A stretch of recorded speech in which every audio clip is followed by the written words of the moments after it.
Well, here we go. Here's a bit of a revelation.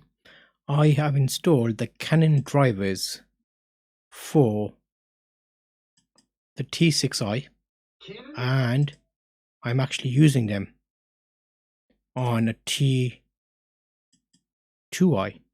and it seems to be working. The quality is not great, but for a webcam,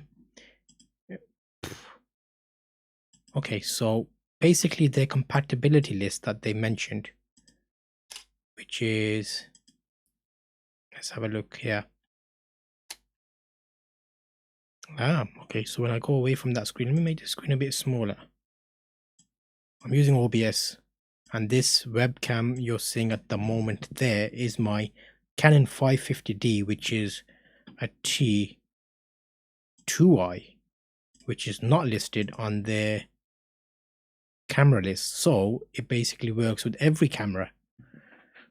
I think I'll have to eat my words. The last video I made saying it doesn't work was because the EOS utility tool was open in the background and that was taking the feed.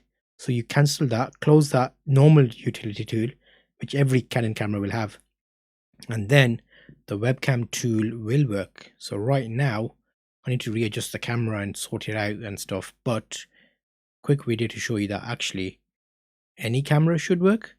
Any camera that the EOS utility tool worked with, the EOS utility webcam tool will also work with. So wow, okay,